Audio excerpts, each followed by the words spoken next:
What is up, everybody? This is Chase, and welcome back to the Wellness Center podcast, where we're destigmatizing mental health one session at a time. Everyone, I am so excited for the guest that we have on today. Not only is he a personal friend, but he is someone who has undergone some trials that he is willing to share with us today that are going to truly change your life. So please make sure to listen all the way to the end so you can gain all the valuable skills and tools that he is going to teach you just naturally and authentically from his life. He's truly a phenomenal person.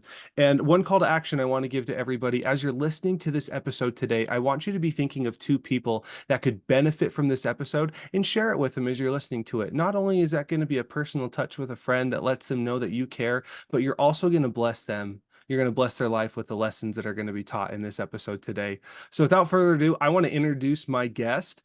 And I wrote it down because he has such an amazing bio. I wanted to make sure that I touched on everything. So I want you guys to meet a compassionate mind hailing from Southeast Idaho with a background in psychology and philosophy and a current pursuit of a degree in marriage and family therapy. Our guest's journey spans continents and cultures, shaping a profound understanding of mental health. Beyond academia, he finds joy in farming, exploration, and building a life with his family.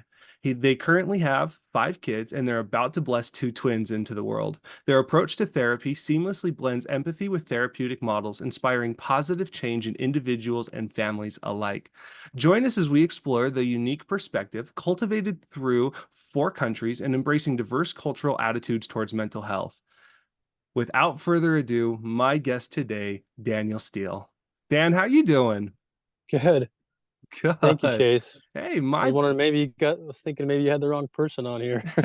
No, man. No, that is all you. That is all your bio, man. So how you doing? Good. Really good. Good. Good. You have anything fun going on this week? Uh, this week is a busy week of work. Good, man. So Good. I know you have your hand in so many different pots. So I can imagine your schedule gets filled up pretty quick. yeah, no, we always make time to not do anything, but this week's gonna be busy. Yeah, I definitely Especially with the weather that we have. It feels like spring's coming already, but you want to yeah. get out and start cleaning everything. And Yeah. Do you so when spring comes, is that like a busy farming season for you? springtime is super busy for farming. Okay, Got to awesome. get all the seeds in the ground. Nice. Very nice. Well, if you need any help, don't hesitate to ask. Sure, Cool, appreciate man. that. Yeah, my pleasure, man. All right, cool. Let's get right into these awesome questions. I'm really excited to get to know you through this journey we are about to take. So, Dan, I want you to take us back to an early Daniel Steele. What are some of the first times you noticed you experienced issues with mental health? That's a really good question. And for me, I mean, I can remember. I mean, I had a really good childhood growing up. I mean, I grew up on a ranch Mm-hmm. and a farm. So we had a farm that was about maybe 10 miles away from the ranch, and so we'd go up there quite regularly to go work. Mm-hmm. And for a young boy, I mean, that's like the best way to release your energy, right? Right, So, 100%. so I mean, that was just kind of the basic rule. Like if kids were being, I mean, I grew up. I'm the sixth of 10 kids, Mm-hmm. and so if the wrestling or the fighting was getting a little too intense inside, it was like, we'll go outside and go do this, right? Always just Mm-hmm. kind of go outside. And so I kind of developed um, that want and became kind of a core need that if something was not right, I would just leave, right? Or go Mm-hmm. outside Yeah. and kind of check out. And that was for me as a kid, that was a really good coping skill. But one particular time I remember when my older brother, I was probably about 6 or 7 at the time, and my older brother was in kind of an argument with my mother, Mm-hmm. and I don't know all the details of what was going on, but he was really upset, Mm-hmm. and he got up and left the house, right? And so as his little brother, I followed him. Like, where's he going? He The got out to go have some curiosity. fun, and so I went out and followed him outside, and he went out to where the manger was, where we have the cows. I thought, oh, Mm-hmm. maybe he's gonna just go get his energy out and go feed the cows or do some chore. Mm-hmm. And as I just sat there, just kind of observing him, Mm-hmm. I could tell that on his face that he was really distraught and sad. And Yeah. and And as I kept following him, he kept kind of walking out towards the field. I mean, we don't have really close neighbor. I mean, I guess our closest neighbor was maybe a half a mile down the road. I mean, and in both directions. So we pretty spread out. Hmm. And he was kind of wanting to leave. And he says, Daniel, you can't follow me. I'm leaving. I was like, well, what do you mean you're leaving? I Hmm. just couldn't process that. Hmm. And so and I didn't quite understand, but I guess he was, wanting to like run away type of leaving, right? Gotcha. And I think eventually, like later down the road, his his issues got so intense with my parents that he went and moved in with a friend of his for like a week and then came back. It was short lived, but Yeah. I remember thinking at that time, I had never crossed my mind that uh, running away was an option, right? Right. So, so in my like 6, 7 year old brain, I was like, wait, I can leave? Like Mhm. that's an option for me, right? So, and it was kind of interesting because it was the first time in my life that, because usually were born very resilient and we Right. naturally gravitate to the good, and so it was the first time in my life that I started to look at things through a negative lens, right? And Gotcha. so then I was more looking at issues like when I was being told what to do from my parents, I was like, well, do I actually have to agree with that? Like, you know what I mean? So Right. then I started Yeah. looking at a more of a negative lens, right? And Hmm. then and then I of course one time decided that I was going to run away, right? Oh, So of course. Yeah.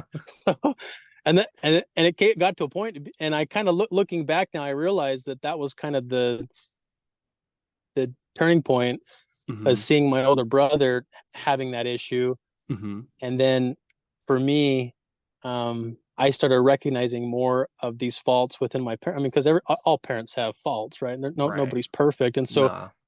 you start seeing that more. And so then I decided one day that, I'm going to take off, right? And I obviously I'm gone. I'm gone. I didn't get very far, but I remember the feeling after I got maybe a couple miles into the hills away from my family, away Yeah. from our home, Uh-huh. that I started to feel very alone, right? And I didn't like Yeah. the feeling, Oh, right? okay. Yeah. And so then I turned around and came home, and of course nobody really recognized that I was gone because I wasn't gone very long, Okay. except for my mother. When I came in, she was like, Daniel, where have you been all day? And she came over, gave me a hug, and it just felt so good to feel that love. Yeah. That was the first time I recognized that, hey, that actually feels really good.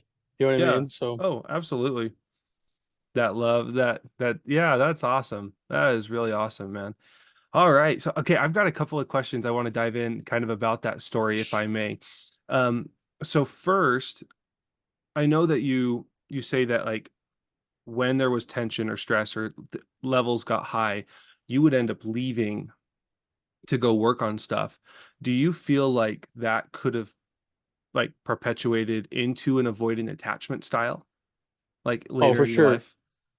Yeah, I mean, because that's typically if something gets too intense, Mm-hmm. and if I don't want, like for example, like I'm in a master's program right now, and I got I got my grades back for some of the assignments I put in, Mm-hmm. and you have to click on the grades to see the feedback from the teacher, right? And Right. so I'm like, well, I don't actually really want to see the feedback. I don't I don't want to, because after after seeing those grades come in. you know because because then you have to deal with changing something about maybe what you put in because it wasn't Right. perfect, right? And so so yeah, and so you have to, it's almost like you have to make a conscious choice to say, well, I want to see that. And in psychology, the coping skill with that is called externalizing the problem, where Mm-hmm. you try to release your identity Mm-hmm. from the issues that you're facing, right? And that Gotcha. can be a very good coping skill if the problem does not directly relate to your responsibility. So if it's something that is out of your control, then externalization is perfect coping skill, because then you can still keep your identity, right? It Mm-hmm. doesn't have to be challenged, Right. and you can still deal with these issues. Does that Okay. make sense? Yeah, absolutely. So let's look at that problem with your assignments. So they come in, you need to do some externalization here. How do you talk yourself through the externalization? So, um, you would basically refer to it as a problem separate from your identity. So for this, I mean, because I know why I could have gotten a bad grade or did get a bad grade on a particular assignment is, Hmm. I mean, the core issue is I didn't put enough time into it. Right. Gotcha. For me, that's the bottom thing. Okay. But the reasons behind that's driving an emotion that's causing you to avoid it. Hmm. That's what you're trying to separate from who you are, because it's the fact is if let's say I got a B or a C on a thing, I'm not a B person. I'm not a C person, Right. right? So you don't want the identity to reflect who you are, but Absolutely. you want to say, well, this is why, is because I didn't give it enough time. I um the problem was I didn't quite go over in detail, um or even read through my paper to find any mistakes that could have been there, right? And Yeah, so that makes sense. that's the problem, but you don't allow it to come back and say, well, I'm now a B person, or I'm a 10 out of Yeah. 12, right? You just kind of look at it subjectively and then you detach it and can potentially create some actionable steps that help you like step back into your value system. Yeah, Kind of. the key is that you're looking at the issue from the outside in Hmm. instead of the inside out. I love that. That is So really, really cool because especially in this world, I feel like so many people like, for example, I was doing couples yoga with my wife last night. We were down in Ogden, and there was one of these positions where I accidentally dropped her. Like she was like, relatively high, and I dropped her down on a wrist that she had hurt. And I felt terrible. And one of the instructors walked up and made a joke. He was like, bad spot, or, bad helper. And then like, I just felt this instant shame of like, oh my gosh, I'm terrible. So I love that. That was exactly what I needed to hear today, Dan. So thank you. But it's good just to look at like, you know what, we just lost balance and maybe the positioning wasn't absolutely right. And that doesn't mean I'm a bad person. That just means the situation there. And then we adjusted, tried again, and we ended up doing sure. good. Yeah, Yeah. and another thing is, I mean, you can be having a perfect day, for example, and you're driving down the road, you're happy as can be, Hmm. and then you get like a random text that maybe somebody in your family's passed away, or there's Hmm. an issue at home, or you got fired from your job, or like something randomly that just happens, and then instantly you're feeling these emotions of anxiety because Hmm. your core self is being attacked, right? Right. And so if you can separate that, what it does is it enables you to make a choice on how you're going to deal with that, and still instead of reacting to what your emotions are causing you to do. Oh, I love that. Okay, So, everyone who is listening, go back and listen to that like 37 times because that was a nugget of gold. I love that, Dan. Thank you. Um, Back to the story. How old was your brother when he decided to run away? so this would have been two brothers older than me. So he would have been probably just starting to be, um, maybe an early teen, well, maybe 12, 11, 12, 12. 12. Okay, awesome. And Yeah. how old were you when you ran away? I was probably, I was probably 8 years old. 8 years old. Okay. Yeah. And That was, why did you want to run away? I actually can't remember exactly, but I think that it was just in a culmination of, having that shift in my thought where I started recognizing more of the negative in my Yeah. parents instead of the positive. And so because I was doing that, I think there was just enough things that was stacking up. I mean, it could have been like, oh, I didn't want to clean my room. I didn't want to, sick of doing chores, right? Or, Right. it was just a list of things that finally piled up to where it was like, I'm out of here, I'm right? gone. I'm I'm done. gone. I'm gone. I'm gonna go live in the woods. I can do it. Oh man. Oh, that's awesome. Well, Dan, thank you. Thank you for sharing and answering that first question. That's cool. It's interesting how every person who comes on the show has such different perspectives and different stories. And ultimately, there's a lot of these negative like attachment styles or beliefs that people actually start to develop that are very similar when you get down to the root of it. So I appreciate your view on all things. All right, next question for you. The hero's journey. So, for those who don't know about the hero's journey is where the hero has to go through a pivotal trial, some sort of journey that forces them to take a look at themselves on a very deep level. And they have to rise from the situation and come out better than who they were before. So, Daniel, please, if you'd be willing, share with us an extreme trial, a journey, one or two, however many that come to mind. Sure. Yeah. And as you're speaking, I mean, it became more real to me kind of what that pivotal moment was for me. But I went through a really nasty divorce Mm-hmm. about, uh, gosh, this was 8 years ago, Mm-hmm. 7 years ago, Okay. 7, 8 years ago. No, it's been 8 years. Okay. And that for me really shook up who I thought I was. Right. Okay. And so, I mean, when you get married to somebody, you make kind of a commitment to God, to your community, to everybody around you that you're going to stick it out with this person for the rest of your life, right? Like that's the expectation. Mm-hmm. And so when that doesn't happen, a lot of your core values, a lot of your core beliefs, Mm-hmm. they kind of get um, they they get destroyed, right? Really, I mean, Yeah. they get shaken up, and so you can't really. Um, it's hard for you. I mean, you really have to reevaluate who you are as a person and why Yeah. you want to be that way. And for me, that was huge, right? To go through um, the process of a divorce. I mean, because I mean, it was a nasty one, right? Yeah. It was not good. I get it. How old were you when you got married? I was 24. 24. Okay. And Yeah.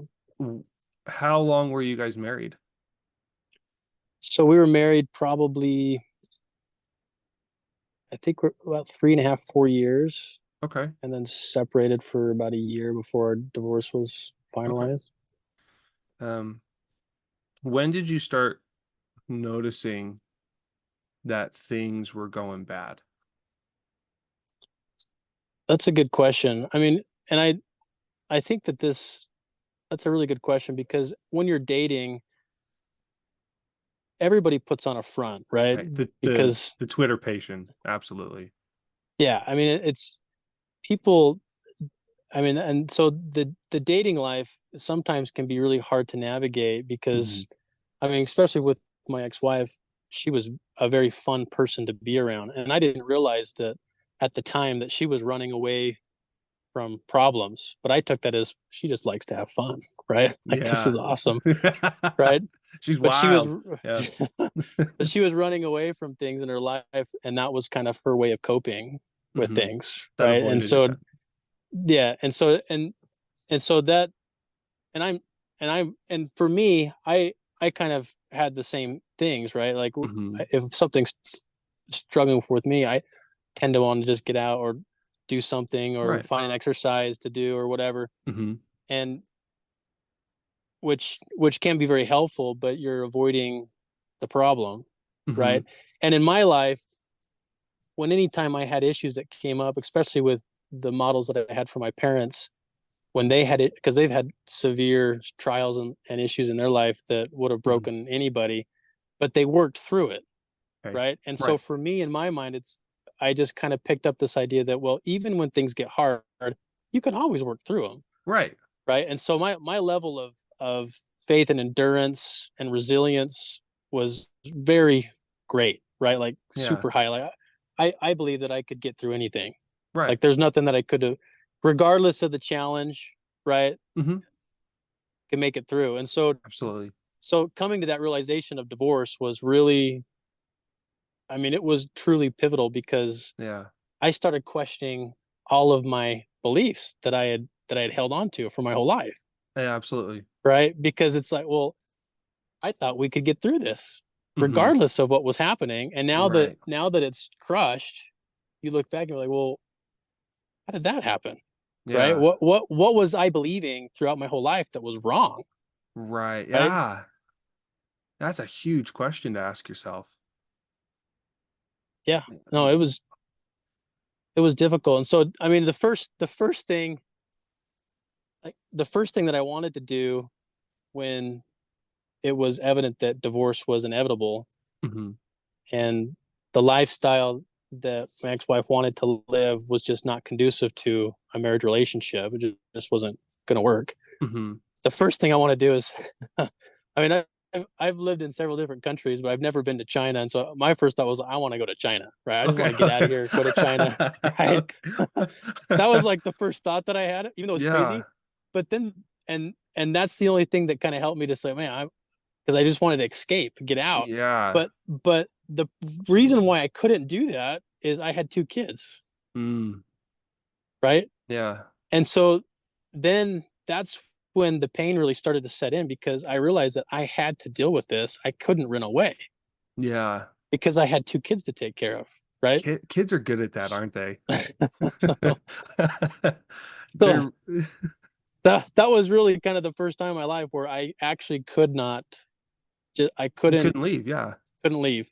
Yeah. And in your Like, good and I heart. and I knew that if I would have left, like, there's no way I could have lived my life in a way that I could look back and feel okay about, because then, you know what I mean? Because I would have Hmm. shifted my Oh. whole paradigm and my belief system to a point to where I would be essentially abandoning my kids. Now I could have Mhm. probably somehow got my kids to come with me, but that would That would have been I tough. mean that would have been an international kidnapping problem, so that would have been Yeah, good. yeah, and and I can definitely empathize with you there. I mean, Keela and I, my wife, we've gone through some pretty hard trials ourselves, and I know I've had those thoughts of like, I just need to get out of here. Oh my gosh, I just need to go. Like this needs to be over. I need to restart.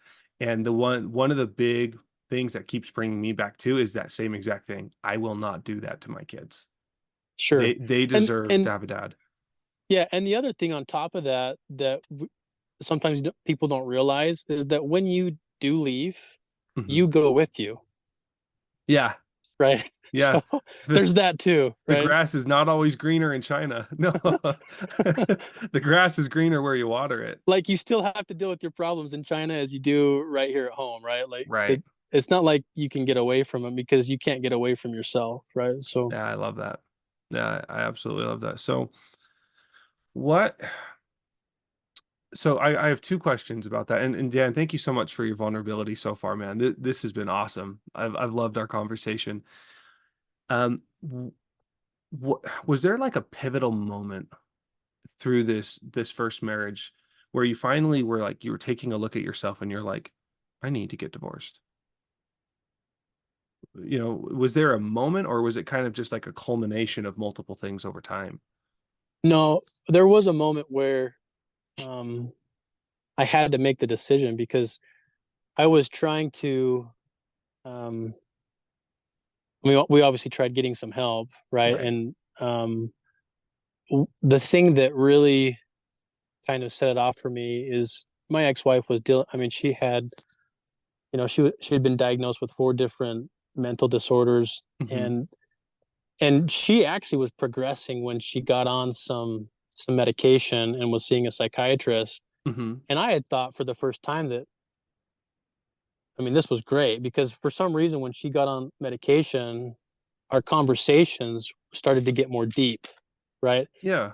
And for the first time in my life, I was able to see into the younger child version of who my ex-wife was, and what made her to who she was. Yeah. And with that, a lot of stuff was coming up to the surface Yeah. that was very hard for her to deal with. And I think this is kind of um I this is kind of interesting, because people that have had certain abuses, when they're a child, Hmm. and when they have kids, a lot of times those triggers can come up when, let's say you were abused at the age of 4. Hmm. When you get married and have a kid that's the age of 4, Hmm. that having that child at that age can trigger uh, an event that maybe happened in your life when you were 4, right?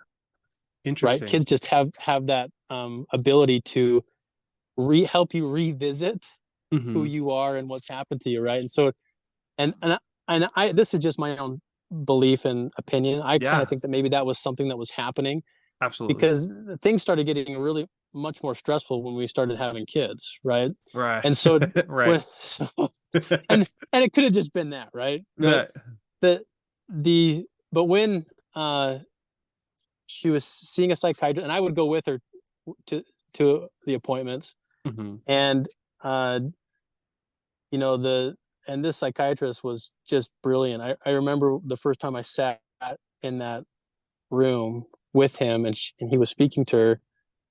It was just the amount of compassion and Hmm. ability he had to get anywhere with her just Hmm. blew my mind. I was That's just like, cool. this is so incredible how he was able to bring things to her suggestion that, I mean, if I had ever tried to do that, it would just be so, we should fight against it. There's, you know what I mean? So it Hmm. was just amazing to watch him work in that way. Hmm. And so, I mean, it was just fascinating. But what had happened is she had things going on in her life Hmm. that she wasn't willing to let go Hmm. and make that decision to want to work on the issues that she had. And so for me, I realized that if because I had kind of convoluted in my mind that if she got to a point, because I just had assumed that she wanted out of marriage and wanted to do this because she just wasn't right mentally in her Right. head, and so if we could fix that, then she could make a good decision to whether she wanted to continue or not, right? Right. And so I was kind of holding on to that Hmm. as maybe let's just wait and see. But when she got to a point where she would not take her medication Hmm. and she didn't want to get any help, and Hmm. then the lifestyle that she wanted to live, right, which was just not, Not conducive. I mean, not conducive to marriage, Hmm. I realized that I didn't want to live a life with that, Yeah. right? And so to me, it was it was kind of like the tea party of my life, right? Like Hmm. where where when Yeah. Great Britain was taxing the colonies so much, and eventually we just like put the tea back out and we're like, We're F good. you, right? Because Yeah. because Essentially.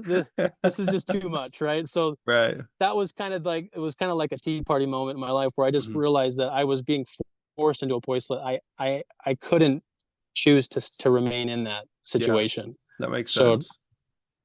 That makes a lot of and I kind sense. of what's kind of funny is when you talk about that, I remember where I was at that Hmm. time when I made that decision, It's which interesting. is kind of interesting. Yeah, Yeah. I don't remember what I was wearing, but I remember the exact spot where I was just having this conversation with myself where Hmm. I realized that, yeah, I can't hold on to this anymore. It's not going to work. It's time to let it go. That's the healthiest Yeah. option. Yeah.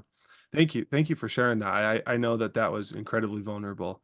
And I can see it in your eyes. So I really appreciate that. I think a lot of the people who are going to listen to this are going to feel that and really empathize with you. Um, so Dan, a next vulnerable question for you. So you get to that point, you make that decision, and like you were saying earlier, your value system, your core beliefs, they all just get obliterated because of this decision to get this divorce. Did any negative core beliefs or values try and sneak into your life around that time?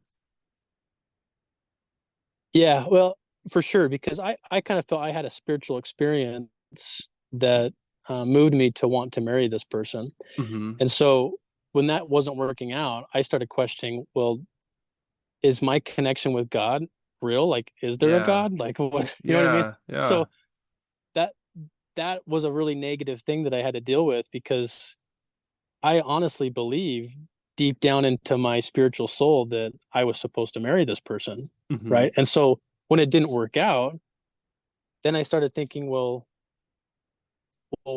Why? what's the deal, Yeah. right? Like, Yeah. Yeah. because if that was like some direct communication I was receiving from God, and it's not working out, then it's like, well, is there a God, right? Like, Yeah. is there what, you know what I mean? So Yes. I started having that conversation, and that was kind of painful, and I eventually kind of came to this thing where that experience is Mm. something that I needed, Yeah. It's right? interesting, right? Yeah. So yeah, and that's kind of what I came to. But yeah, that definitely shook the very core of who I thought I was. Yeah, absolutely. Um, Man, yeah, and that's so true. And those nuggets of truth, that wrestle with God that you had, I think is such a pivotal moment in everyone's life. Everyone has those wrestles with God. I know that I had one last September. I was applying to be a police officer, as you know, and I didn't make it in. I didn't get hired because I was being honest with something in my background.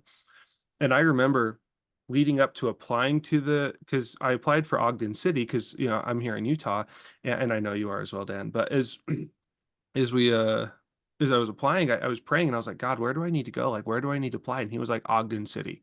You need to apply for Ogden City. And I'm like, really, of all places? Not that Ogden's a bad place. It's just a little bit more ghetto than what I was hoping to work in. And but I followed the prompting. I went through the application process and I was killing it. And I get up to the background investigation, and again, something shows up on my background, and they're like, "Yeah, no, not right now, sorry." And I was so distraught for a long time, and I really wrestled with God and was like, "Why? What?" That same question you asked. What was the point? You told me, so it was supposed to happen. Why do you, actually, that brings up a good question. Why do you think people have the belief that when God says, "Hey, let's do this," or "I need you to do this," why do you think a lot of people have the belief it's supposed to happen? It's supposed to end up good. Yeah, and that's that goes to the core of this idea that hurt and pain is in a lot of, I mean, we in life, like it's kind of like a smart person learns from their own mistakes, and Right. then a wise person learns from the mistakes of others, right?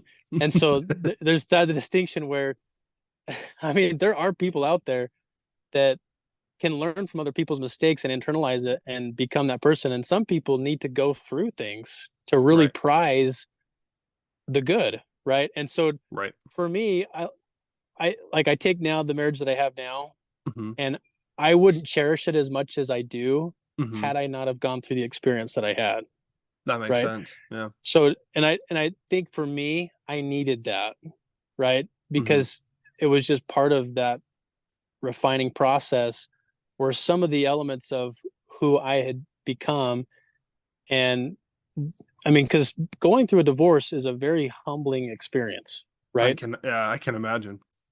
Emotionally, Hmm. right? Physically, Hmm. and obviously financially, right? Yeah, and So spiritually too. I mean, yeah, you mentioned that wrestle with God. sure. Yeah. So I kind of think that some of those things, when you go through those things, the next moment in your life, you have a greater choice Hmm. of of good or bad, right? Depending on Right. what you want to emphasize. But I think the and then also for me, I remember thinking that as a kid, I mean, man, people that go through divorce, I mean, there must be something really wrong with them. Like that's just so terrible. Why would you do that to your kids? And you know what I Yeah. mean? And so I remember thinking that as a kid, but now, like when I see people that go through struggles, Hmm. I have such a greater level of compassion Right.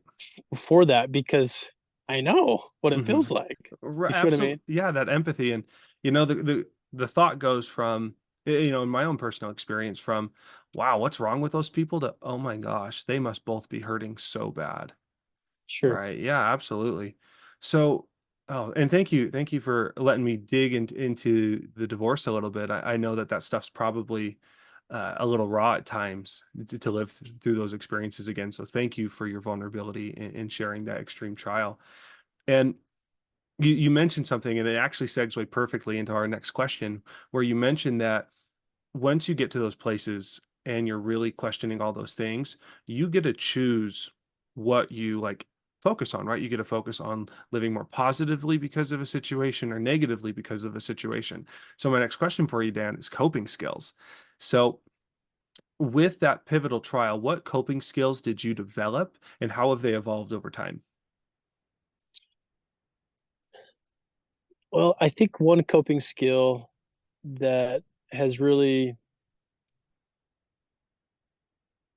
has really changed my life, I think, in a Hmm. lot of ways is and it's and I think for a lot of men this is maybe a common thread Hmm. where it's hard to it's hard to pin down and describe how you're feeling, especially to somebody else, right? Yeah. And I have started to gain a lot greater power Hmm. within myself and with the associations and communications that I have with other people by really trying to pin down the emotion that I'm feeling and being so descriptive of it. And I'll tell you why I think this is important, because like in the English language we have like what 130 like 200,000 different words to describe and speak in the English language. I mean, English is one of the most descriptive of any other language in the world. And there's a lot of people that believe that that's part of the reason why America and English speaking Hmm. countries have become so dominant, is because they have kind of this edge on other cultures because they can describe and have a more description of what they're talking about, especially as the Okay. world's advanced. Hmm. We have words to describe things, right? Hmm. So in Chinese, which they don't have very many words, it's limited to their characters. Hmm. And so, for example, like we have the word refrigerator, and they have the word cold closet for refrigerator, right? Oh, interesting. Because they don't have ways to they don't their language doesn't allow for making up new words like the Latin language does, right? And so Right. the pro so that's kind of a good thing if you're expanding as a world power, right? Hmm. But at the same time, when you're trying to describe an emotion that you're feeling, Hmm. there's so many things that you can talk about without actually getting to a core issue, right? Okay. Right. And so that's why I'm a big believer in, if you have an emotion, you need to really find out the core emotion of what you're feeling, right? Hmm. Because anger is, I mean, like for example, especially here in like when I've gone to other countries, like when you're in Germany and you ask somebody how are you, Hmm. they don't say good. They Hmm. actually start telling you how they feel, and they give Okay. descriptive words, right? In Okay. America, it's very common where you say how are you, and they're like, well, I'm good. But good Hmm. is not a feeling, Right. right? And even some of the basic feelings of like mad and anger and sad, those are feelings, but they're secondary feelings, Right. right? They're not a primary feeling. And so trying to find a core feeling and why you're feeling that way, if you're able to define that feeling, Hmm. then you can then the pathway of understanding your need becomes more illuminated and Absolutely. greater. 100%. And that's the issue with people, is we start having these feelings, but we cannot get through a conversation with ourselves or with somebody else to Hmm. where we can identify what we actually need. I And love so we that. get stuck in this loop of trying to identify it. And partly to blame is our language, right? And so, Right. a lot of times if you're feeling something, spending some time on trying to really pin that down Hmm. can give yourself a lot more power to understand what core need you're missing out on, or what you need, and then you can express that, right? 100%. 100%. I love that. So, okay, question. I've got so many questions because this is so good. This is the gold right here. Um, could you create like a hypothetical situation or maybe give our listeners a couple of active steps that they could take to start actually identifying those core feelings and emotions? Yeah, I like the emotion wheels that they have. Yeah. I don't Okay. know if you heard the emotion wheels, Oh, uh-huh. and they're not all perfect, but you can start with some of these initial feelings that maybe you're feeling, like depressed or sad or Hmm. happy or whatever, and then you can kind of code down the line and be more descriptive of Hmm. that core emotion, to where you get to a more descriptive place of where you're actually feeling.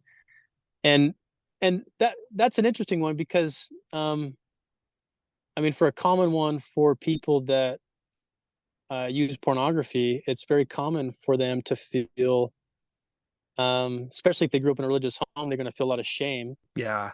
If they don't grow up in a religious home, sometimes they feel kind of disgusted with themselves. Hmm. But one of the more core feeling that people feel after using pornography is loneliness. Interesting. And what's interesting is loneliness, right? you if you think about porn, like it's like, well, why would you be lonely? You just, you know what I mean? Like Mm-hmm. you're you're you're gratifying uh, a need, Mm-hmm. right? That that you have as a man, and as you're doing that, you're actually feeling more lonely, Yeah. right? Which is only going to And further drive the need for a fix. yeah, and we don't know all the, I mean, some of the, when I was in school, some of the early research that came out on pornography was really fascinating Mm-hmm. because they were showing that through these MRI scans, they were able to see that there was actually less activity in the prefrontal cortex and in the frontal lobe when men were repetitive users of pornography. And we know the frontal lobe is where you make decisions, right? Hmm. It's what it's what when you're bringing a memory to the forefront of your brain, if it's coming from the temporal lobes or from Mm-hmm. the occipital lobes or from somewhere else, and you bring it to the forefront of your brain to where you can make rational thought and decisions. Right. That ability to make decisions begins to shrink with pornography use, right? Your It, brain literally gets smaller, right? And so you're Interesting. actually disconnecting your memories, like your childhood, like everything that you've experienced, all the good things in your that you've held on to. Your body begins to separate itself from that, and so you literally start becoming more lonely, right? That's crazy. And I can imagine like for those people who and so I suffered with a pornography addiction from the time I was 8 up until I was 25. All of my developmental brain years. So it makes sense why there is that feeling of loneliness in my life alone, but I can imagine a lot of men are now sitting here listening to this and they're just like that makes so much sense. Yeah, and so I mean that's one thing that can help people that have that issue to, because I remember in college it's like, well, if that shrinks my brain, I don't want to do that, right? Right. So, you know what I mean? I'm gonna have so much more empathy for dudes who have a hard time making a decision now. Yeah. It's a But joke. that but it actually, that's why it separates your Mhm. ability to connect, right? Mhm. And that's why it's interesting, because see, women are the complete opposite, where their sexual gratification comes through like this huge storyline, right? Mhm. It's it's it's the billionaire or the wolf, or like these, or the vampire, or these Mhm.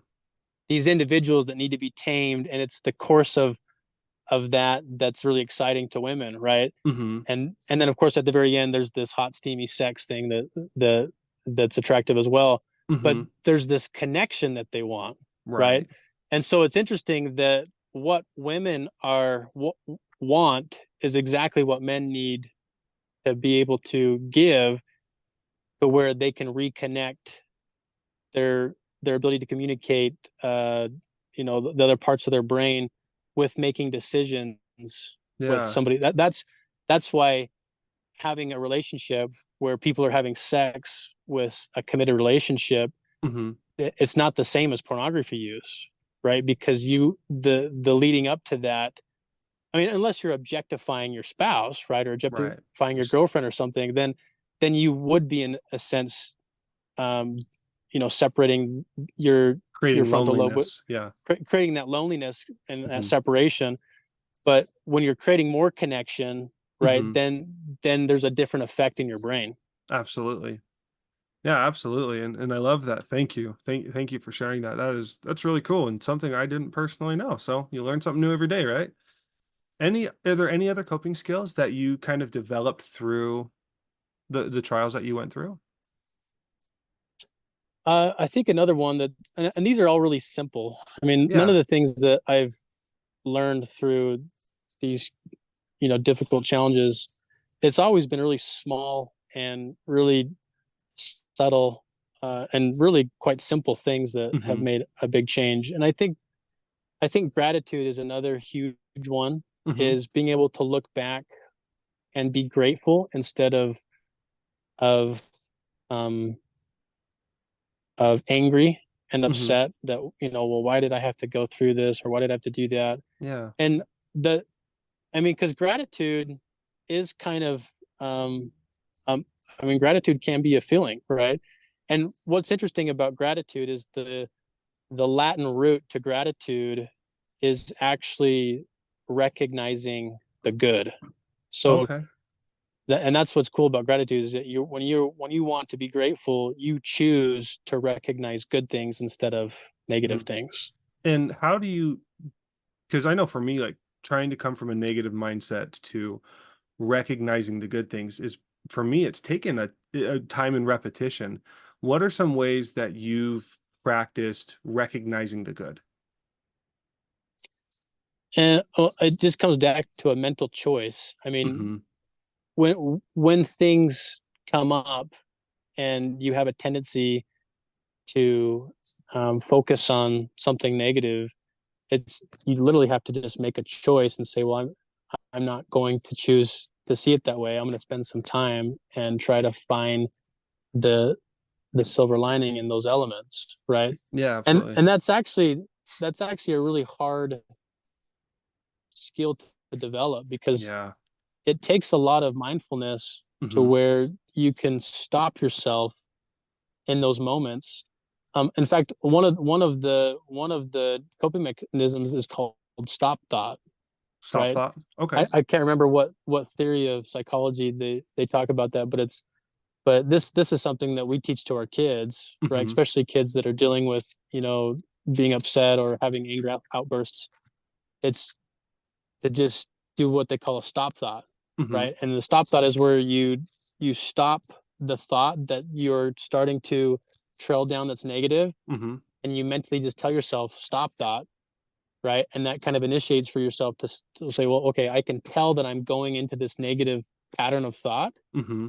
and I'm going to stop myself, right? Hmm. and and try to recognize something that's good, Hmm. right? Yeah, absolutely. That's really cool. And how long did it take for you to go from more negative thought and have that shift to a more positive thought process, right? As you're starting to look towards gratitude. Does that make that question make sense? Like, when did the shift happen for you? Yeah, and I don't know if I've made the shift completely, so And to no one be ever honest. does. No one ever does. You know, the So, negative thoughts will always come in. But but yeah, I think one thing that really helps is identifying other heroes in your life, right? That Mhm. are good models to follow after, Yeah, and absolutely. and that's actually a really good thing to do is to identify people in your life, because even if your life was just the crappiest, there's always somebody that you can look back to and say, you know what, they were a good.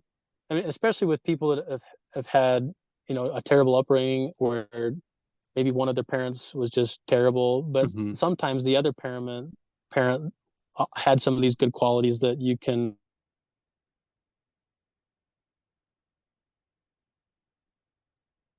Oh, hey Dan, we lost you.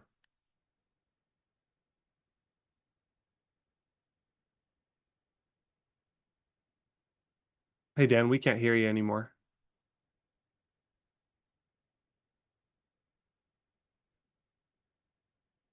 Can you hear me now? Yeah, I can hear you now.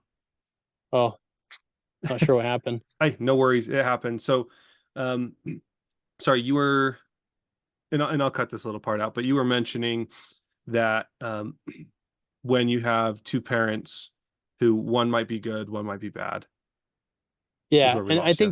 think just identifying um, good examples in your life Hmm. that you can help pattern after, right? I And love that. and that doesn't have to be a person. It could be a book that you read, right? There's Right. trying to find patterns, because really, when you're trying to get into a more of a positive state of mind, you have to develop a pattern that you can rely on to help you get out of that, Yeah. right?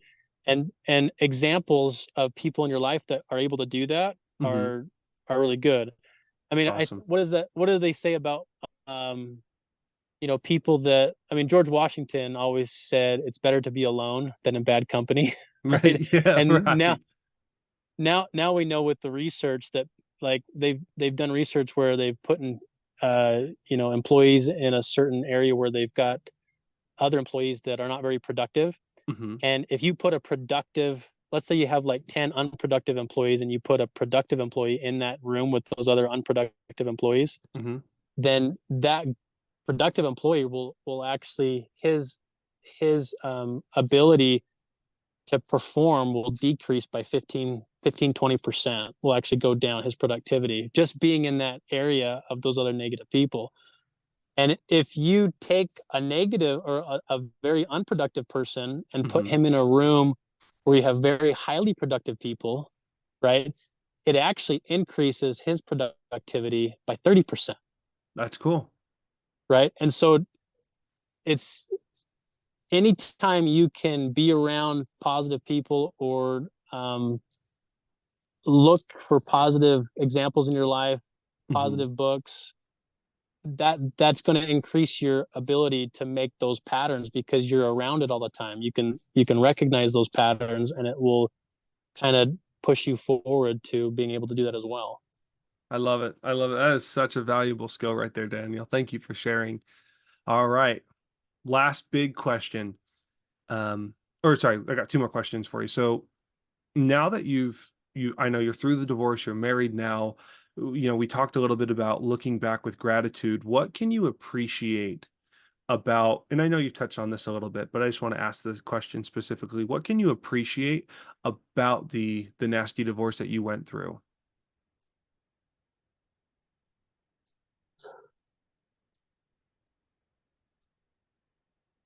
I think the appreciation that I have really stems through like now that I mean, because I'm looking at this through a different lens now that I'm older, right? I Absolutely. think in the moment there really was nothing to appreciate, No, right? no, no, there isn't. There, I mean, That's there really wasn't. Like in the yeah, moment, there it was like hell, right? And so absolutely. so there was, but now looking back, um, from through a different lens, Hmm.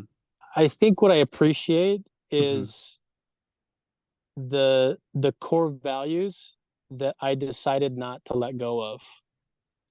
They, you know what I mean? Hmm.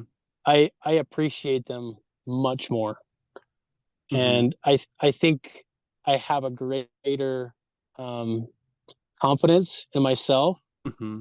about being able to hold on to those and not being willing to let those go for just anything. I mean, and so I think I have more of an appreciation and a confidence within myself.